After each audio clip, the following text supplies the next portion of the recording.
Daniel Appelquist here from Vodafone Group R&D. In the search for standardizations, where are we now? You are part of the W3 forum. Yeah. Where are we in standardization of widgets? So that's right. I represent Vodafone in the W3C, the World Wide Web Consortium, which is the group that was founded by Tim Berners-Lee, credited with the invention of the web. Yeah. And I've been working for a number of years in something called the Mobile Web Initiative, where we've been developing basic standards for, and I should say guidelines for web developers to develop mobile web sites and mobile web applications. And everybody's there, the Nokias are there, the Blackberries are there. Apple is there too? Apple has been participating in some of the activities that we're working in.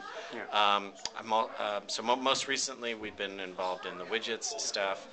Widgets is happening in one of the working groups called Web Applications Working Group. Yeah. And we're also working in another group that's the Geolocation API Working Group, which is bringing location to the web. Yeah. And you could say that all those kinds of widgets and geo standards, that's now standardized. There's a clear standard. Well, the standards are still in draft on all of those things, geolocation and widgets. Yeah. We are on a path to have I should say, very well completed standard, yeah. Or at least stable, I should say stable standard by June of this year. Yeah, but then for all of the browsers don't adhere to those standards. Huh? I mean, some of them do better than you have the iPhone and the Android are doing pretty well, and then you have the BlackBerry and the Nokia, which are not so doing well, and I think Microsoft is about the worst offender at the moment. So I think all of the players, including Microsoft, are coming back to standards and are implementing standards and are testing against their implementation of standards more. There's a much, especially in the desktop browser world, there's a much greater understanding of the importance of standards, and that's filtering into mobile now. There's also some important work that's going on in the W3C Mobile Web Initiative called the Web Compatibility Test for Mobile Browsers, which if you put that phrase into your favorite search engine, you'll see a page which basically it's a bit like the acid test for those who are familiar with the desktop world, but it tests a lot of particular technologies that are important in browser technologies that are important in the mobile world, including media queries and types of techniques in CSS. And so this type of activity is really important to drive compatibility to standards. So you think in the next couple of years that will be okay? Well, I do because I see. Some trust. I also see most browsers converging on the HTML5 set of specifications and the stuff that's coming out of web applications, which it works hand in hand with that. And I see a sort of consolidation in terms of the code base as well, because you look at WebKit. WebKit is a single code base. The Nokia stuff is based on it. The iPhone browser is based on it. The Android browser is based on it.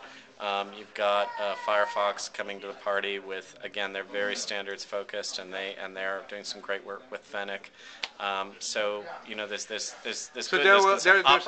Opera have the same engine across mobile and web. But now the distribution. It seems like everybody wants their own app store. Every operator wants their own app store. Every manufacturer wants their own app store. So there's tons of web store. What do you see there? Because that is not a standardized process. That's true. And I think I have some ideas around the standardization of app stores, but I think that's probably. But there's not a committee yet, and everybody will do it their own, and then a couple of people will win. It will be Apple, and it will be Nokia, and it will be a couple of other ones. The mechanism by which the apps or the widgets themselves are downloaded into the widget runtime is part of the standard.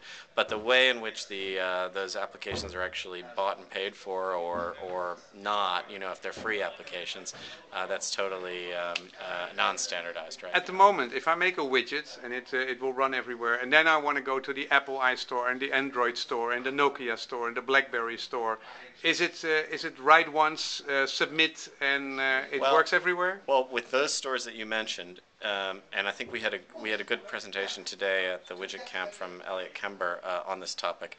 It's not necessarily write once, run everywhere, but it's write once, modify slightly, and then you are able to run everywhere, because you can take the same thing that you've written as a mobile widget and you can package it up to run as a web application on iPhone, or as through PhoneGap, which is a toolkit for building iPhone applications. You can actually package it up as an app, put it on the iPhone store, etc. So there are mechanisms and techniques you can use to take the code that you've written as a mobile widget and repurpose it across multiple frameworks.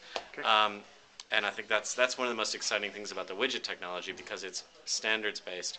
It really allows for that. Okay. Thank you very much, and good luck with the standards. Thank you.